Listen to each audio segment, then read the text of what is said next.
I'm going to a wedding. A wedding? This couple is very creative, and they're going to have a Mardi Gras style wedding. Well, that should be lots of fun.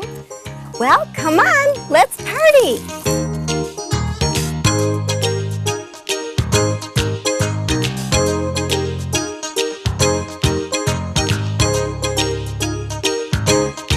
Quilt Central is made possible in part by Bernina of America. Nothing sews like a Bernina. Nothing. Quilting Machines International, providing quilting machines and supplies for the world.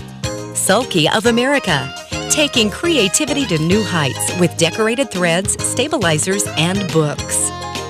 American Professional Quilting Systems, hand-guided elegance.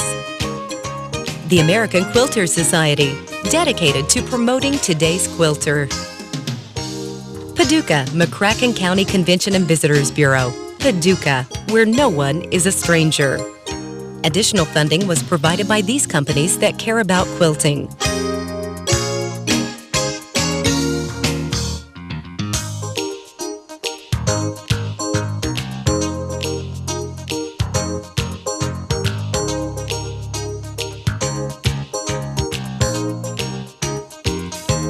Welcome to Quilt Central, celebrating quilting in everyday living, with your hosts, Jane Donaldson and Donna Wilder. Have you ever thought about making a wedding dress? Well, my guest today is going to share her thoughts on how she did a Mardi Gras wedding. And joining me is Jessie Beekman-Smalley, who is a designer and has her own business creating wearable art. Welcome, Jessie. Thank you, Donna. I am so happy to be here, and you know designing is my passion. Well, you certainly do it well. Not only do you design various things for other people, but you've done most of Jane's garments for the show. Yes, yes, and I just love it to be creative, and now I'm doing it full time. I retired from my old job. Yes. Tell us about this Mardi Gras wedding and the garments you're making for that. Well, that was very, very exciting. The bride came in and she wanted the touch of Mardi Gras because her fiancé is from Louisiana. Oh, perfect. And I'm designing the full wedding. Her wedding gown is white satin, and the bridesmaids girls are in platinum, and they're wearing two pieces with a split skirt, and I'm overlaying the skirt with chiffon. The bridal gown is all trimmed in beads and sequins down the front, and the bridal gown is two pieces, a full coat with the train on the coat rather than the gown. Well, I could see from the picture it looks wonderful, and that's a perfect way because that train when you're dancing sometimes, even if they bustle it up, it's sometimes difficult, and this solves that problem. It solves the problem. She takes it off, and all of the girls wanted the sweetheart neckline. Yes. And that's something that's very popular in weddings now, and it's so much fun because I can give my clients exactly what they want. And for her veil, instead of a veil, I'm doing a mask on a stick with all of the flowers and everything going down the stick because she didn't want a veil over her face. Oh, good idea. Well, it looks beautiful, and you know, I'm sure that she was more than happy with everything the way it turned out. Now, you have your own business now. Yes, I do. I opened my shop in October, and I am just really, really excited, you know, to be there to do it full time now. Are many people making garments? That's what you're teaching, is that correct? Yes, yes, I teach. Yes, a lot of people are signing up for classes because most people, the sewing in is okay, but they have problems with the fit. Right. And I help them with the designing and the layout of their garments. Oh, it's great. You have such a wonderful workspace there so they can cut out and sew and do everything. Yes, and I teach them, each student brings their own machine. Oh, good. And so I teach them to their machines so that when they get home, they don't have as much problems then by using a machine that's in the shop. They use their own. Now, I noticed in the photos that you had a long arm quilting machine there. Yes. Do you do a lot of this? Yes, I'm starting to do a lot of it. I got introduced to quilting through Jane. And it's something that I love, and I'm learning to express myself in the garment making with quilting. Oh, good. That's exciting. I always think it adds a nice dimension to it. Yes. Now, when you do private things, you have a consult, and then you talk to them and what kind of things? They will come in, a client will come in, they will show me a picture of something that they're interested in and let me know what they like or don't like about the design.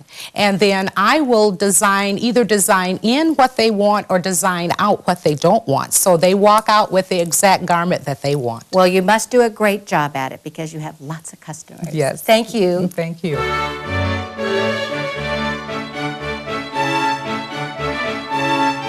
This beautiful one-of-a-kind wedding gown has the color-changing threads embroidered into it. The bride's mother customized the design and with her touch of love gave this day that would change her daughter's life the symbol of change stitched right into the garment. The angelic touches around the bottom remind us of the heavenly commitment in which she is about to engage. The white thread, which will stay white while in the church and symbolize purity, will blossom into colors once the bride is in the garden and under the rays of the sun. Ready for the reception, the bright colors will appear and give the dress a party look.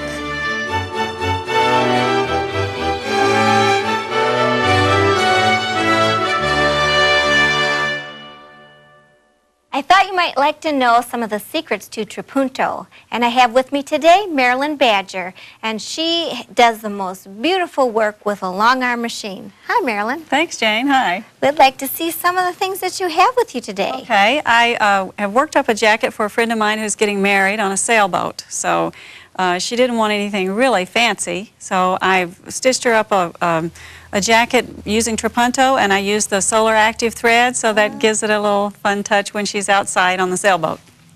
It will change colors and end up being about as dark as that lining there. So this is a thread that's cream color, but in daylight it changes color? To sherbet. So you have a couple right. of... And the spools look like this. You can't... I don't have them right here. there. Get away from us. Yeah. So Like they're that. cream So colored, but now we have a black light in here to simulate the daylight, and you can see how quickly they change. That one's turning to blue, and One this is one turning is turning blue to and one fuchsia. is pink. They come in many different colors. So wouldn't that be pretty? All quilted into a wedding garment that would be cream color in the church, and as soon as you stepped out into the garden, it would be all these multiple colors quilted into the garment. A lot of fun. Now, what I did here is this jacket is just done by quilting at one time. It has no Trapunto in it. So But it has this... it has a lot of close stitching, so it gets in there really close to the design and makes it pop up too. But if you'd like to have a more stuffed look, then you need to use another bat. And the process is that you would put your fabric on the machine, and then you would also put a bat on the machine. And I like to use a low loft like a cotton or a blend. So you just have the batting and just the top piece for the first step of the way. Right. And then you want to stitch it with a vanishing thread, water-soluble thread. So what I do to make it easy is you have a lot of stencils and designs that you can use, but they're usually not the right size. So I like to be able to take those and reduce or enlarge them and draw them out, and so the best way to do that is to put them on paper, and then you can just stitch through the paper. Place it wherever you want. Right. It's called the no-mark machine quilting method. So what I did here was I actually took my pattern piece, which say I have a back here, and I laid it out on this paper. And you can see that I laid it out, put my pattern piece down, and just kind of generally traced around so that I knew the perimeters of the back. Then I did my design work, which was to take, say some designs like this that are in a pattern packet. These are feathered designs, all different kinds. Or I would take a stencil if I wanted to use that, like this one, and take it and reduce it and mark it, lay these patterns out and mark them on this pattern sheet. But you have the little holes in this one, so how did you get this on here? Correct. So what I did here was I just cut my pattern sheets to size, and I pinned them onto my canvases, and I unthreaded my needle, and when I positioned my patterns on here that were marked with straight lines, with continuous lines, then I just stitched through them to make my pattern. Oh, So then it makes you did it a lot couple at a easier. time, so you can make quite a few jackets. Might as well, especially if you're in business and you want to make jackets to sell, then this is the way to do it. Once you've got your Alright. pattern laid out, then you've got a whole lot of patterns And then made. if you had a block, and you knew you had 20 blocks, you could stitch through 20 pattern pieces at the same time and have your whole... Saves a lot of time. So once I've got that all stitched in the hole, so I will bring it over to my fabric, which is mounted on the machine. And you can see that I've laid my pattern piece down and also marked around it on my fabric, so I know where to position this pattern. So I just lay that right where I've marked it. I just need general lines. You don't need the whole pattern. Just trying to get it The centered. bottom or and- anything, right. And then I like to use the basting spray to make it stay put. So what I'm going to do here is I just do it a section at a time. So I'll just lift this up, spray the pattern, You put it right on the and just paper. lay it right along my marks. Right. Then I'll spray here until I get it all nice and smooth on my piece. And it's going to stay put while I'm stitching. It won't bounce around and cause me any heartburn. It works real nice. So once I've done that, then I bring my machine over and we're going to just follow the pre-stitched lines and stitch through them, through the paper into onto the garment. Now what I like to do here is pull up a bar stool and sit down,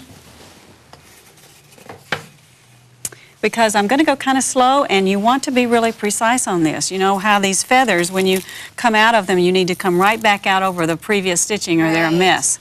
So you want to go fairly slow. The You stitch can look right down in the center of that foot where the needle is, and then you'll be able to see. And the stitch regulator makes it a lot easier to be that precise. So I always bring my bobbin thread up to the top, but I'm not going to do any back tacking or anything. I set my needle down, and I'm actually going to knot those threads and bury them with one of the self-threading needles when I get done, because you don't want to see your stops and starts on this kind of work. Right, it's very precise, and people look up close, so it's nice to hide those tails inside. Especially with the SolarActive Thread, it's going to show everything when it darkens up. So then I've got my stitch regulator. I want to turn that on so that I get perfect stitches, and I'm going to be stitching about 10 stitches per inch.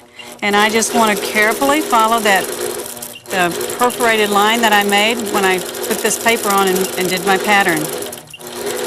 And that stitch regulator has a little sensor in the wheels to sense motion, and then it tells the motor how fast to go, so that every stitch is the same length, right? Every stitch. It stops when I stop, it goes when I go. So, That's really nice. so I can really follow that pattern around very precisely. Now, see, I've got time to stop and move those threads out of the way and not get caught up.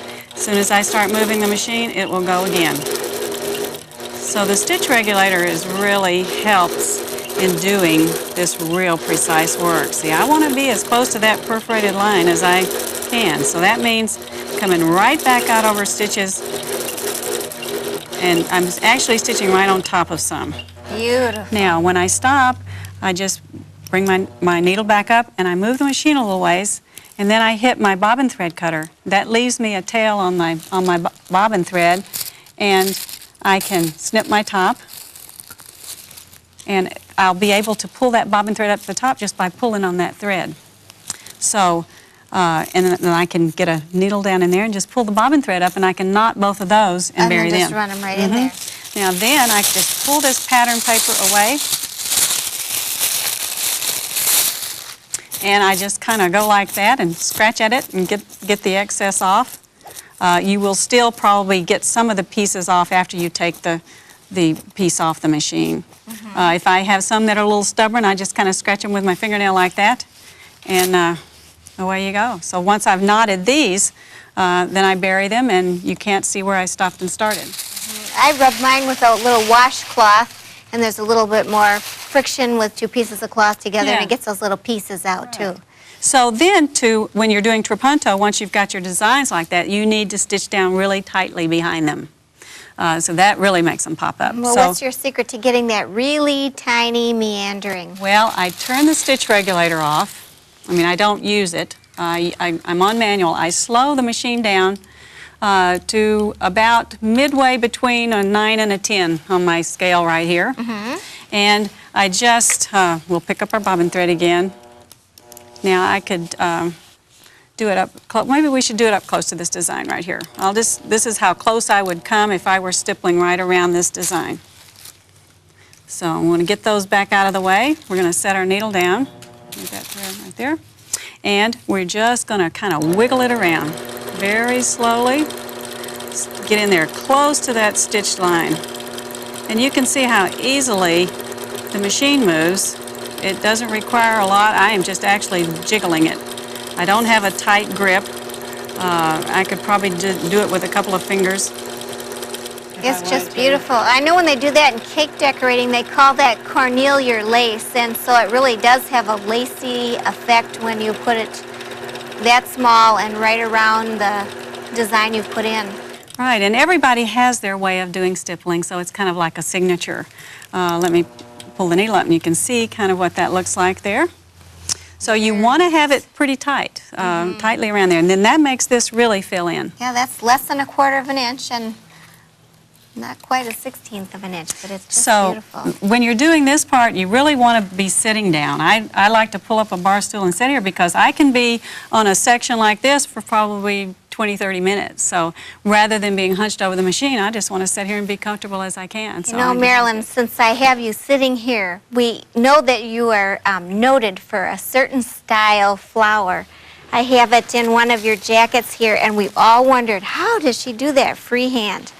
Here it is. It's just beautiful. So do you think you could give us a little insight on how you do that just by freehand and memory? Right. Well, you start out on paper. I take a piece of paper when I'm developing a new design, and that is a relatively new design. I don't really have a name for it yet, but I draw it on paper. When I can fill up a piece of paper very evenly and all, without getting into any kind of trouble and do it continuously, then I know I'm ready to move to the machine. So that pattern I start, generally down here in a corner, say, of a garment. And this is something I would just do all over like that. And I'm going to use the stitch regulator on it too because I just like those nice even stitches. So I would come up like this. And it might remind you of a peacock, kind of like a peacock's feather. And then I'm going to echo that, come right back down into here. Then I want to do another one. So I start out with 3 of these. And this we is just come all right back down freehand. I'm so excited to see this up close. I wanted to know the secrets of this. We're going to echo that, and we're going to come right back down here, and then we're going to do a 3rd one. I just kind of like to do things in 3s. It seems like it fills it up nicely, and it makes it a little bit easier to make it smooth, because when you're doing freehand, you want to have equal distance from your previous stitching. You don't want to have any big gaps. Now we're going to just kind of zigzag back and forth here till we get a big arch there. Then we're going to come out and do a little curlicue here, all the way around that. And just remember that when you're doing freehand, a lot of times if you get in trouble, you're going in the wrong direction or whatever, you just echo yourself right out of there. Remember to echo out of trouble. Now when I get here, I'm just going to come back and echo this. When you echo something, it just accents it and it fills in nicely. Oh, beautiful. Look at that. I am so excited to have that little lesson on that. I wanted to know how to do that. Isn't that absolutely gorgeous? Now these you would bury too. So. Oh, thank you so much for showing us that. And the lesson on Trapunto is invaluable. Thank you. It's a pleasure. Carrying on with our wedding theme, our guest today is going to be making a ring bearer's pillow. Joining me is Ellie Joos. Welcome, Ellie. Hi, Donna. It's great to be here. And yes, we are going to make a ring bearer's pillow using beautiful buttons to embellish it. Well, let's take a look at it. Okay, and as you see, it's a very simple pillow. It's actually 2 squares of hanky or doilies stitched together with a ribbon, but the embellishments from the buttons really make it so special. Great. Yeah, so the way we start with that is with our doily hankies, and you can either purchase them like this, or you can make your own by just getting some linen type fabric and adding a trim to it. So I've already started. I'm going to flip this over, and you see I have stitched it together, or I'm in the process of stitching it together with ribbon. And there are 4 strips of ribbon that go in and out of the lace all the way around the edges, and then they get tied together in the corners into a pretty little bow. So this is no-sew, which is nice too. It's easy and it's very pretty and decorative, and you can really be creative by your choice of ribbons and buttons, and you can mix colors here. You could, pick up the theme of the color of the wedding party, for instance. And you see what I've done here with the ribbon is I've gone in and out of the lace, I've woven it through the lace, and then I add a button. So I have one here. So they don't even have to be sewed on then? Well, not those, no. You do see that I have added a few that I have stitched, and then in the corners I stitch buttons as well. But here I've woven in and out of the lace, and then I've added a button, and what you want to use here is a button with a shank. Right. And you can easily weave that onto your ribbon, and here the button would just stay in place here, and I would go back and forth through the pillow to this corner. Leave it loose. Leave it, add another one, and then tie it into a bow. And when do you add the pillow inside? Well, the pillow gets added. Actually, what I did was I added just stuffing. Stuffing. Okay. Yes, and I just kind of waited until I got to the corner here where I had these sides woven together, and then I stuffed it with the stuffing and then tied it into my bow. Added my buttons, and then of course you need to add a length of ribbon to the center for your ring bearers to attach your little rings to them. And you would tie this into a bow again here, and then add your buttons as we have in our finished sample. Great. Well, I know you brought some other things. Yes, so that cute little do not disturb. Right, so that's for the honeymoon suite. Okay. And again, notice the use of the buttons on that, and they create little tassels. We've used little tassels as well as on the pillow and on our ring bearer's pillow, using the buttons to create little tassels. Right. And scrapbooking. Well, scrapbooking, you know, Donna, is such an important craft right now, and people really love to create memories, and this would be a wonderful wedding gift or something to give the bride and groom after the wedding, where you've had all these pictures taken, and you see I've embellished it again with the buttons. And the nice thing about these buttons is that you can simply cut off the shanks with a wire clipper. Just put this out here. Here. If you just hold that for a second, here's one with the shank, button with the shank, and you see with my wire clipper I just simply snipped it off, and the shank comes right off, and then it's flat, and you can add it to your scrapbook pages. And there's lots of little designs in the packages, so you can use multiple buttons at a fraction of the cost, as I have done here with our scrapbook page, and just quickly show our viewers how I've used them to embellish the photographs. And yeah, you can mix other media in here, decorative papers and things. That's great. Now this is looks like a baby pillow. That could be a baby pillow. Again, it could be a gift for the bride and groom in anticipation of a baby later to come. And what shows here is the use of buttons with crazy quilting. Right. Well, that's always an important part. Yes. But you also brought a wall hanging that is so charming. Now, wouldn't this be a nice gift to give the bride and groom? And this is a wall hanging, which is actually a button-on wall quilting, which means the panel in the middle, this one that we show here, is spring. And when you want to change for the season, here we have fall. So you could do summer, spring, fall, and winter, and you'd have all the different seasons, so you never have to take your quilt down. You simply change your panel. What a good idea. And these buttons in the center of the flowers are one. Let's put that down. Again, this is such a great use for buttons. And look at them decorating the quilt and in the center of the flowers and even the leaves. They're great. Well, nice wedding gift. You have lots of good ideas, and I want to thank you for joining us today. My pleasure. Thank you, Donna.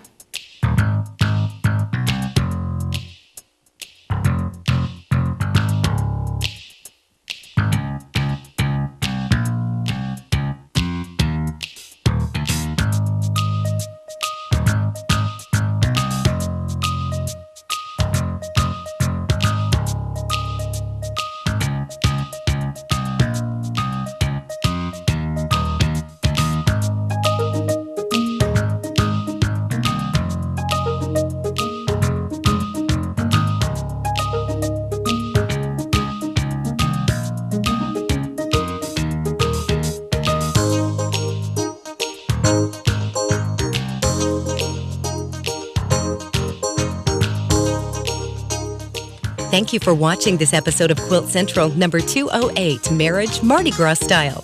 Be sure to join us next time for Tea Time, quilting for a special hideaway. Quilt around the clock. Visit the Quilt Central website at www.quiltcentraltv.com for more information on this program.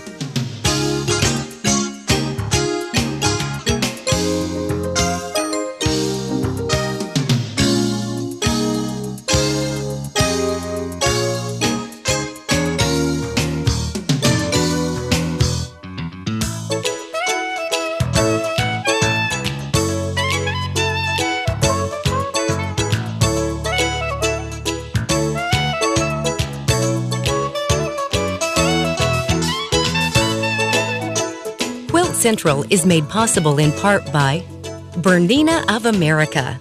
Nothing sews like a Bernina. Nothing. Quilting Machines International, providing quilting machines and supplies for the world. Sulky of America, taking creativity to new heights with decorated threads, stabilizers, and books. American Professional Quilting Systems, hand-guided elegance. The American Quilters Society, dedicated to promoting today's quilter. Paducah, McCracken County Convention and Visitors Bureau, Paducah, where no one is a stranger. Additional funding was provided by these companies that care about quilting.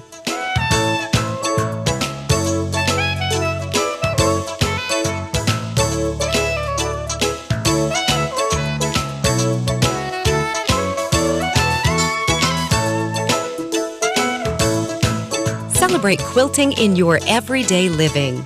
To purchase videotapes of this or any episode of Quilt Central, you may call 1-866-PADUCAH.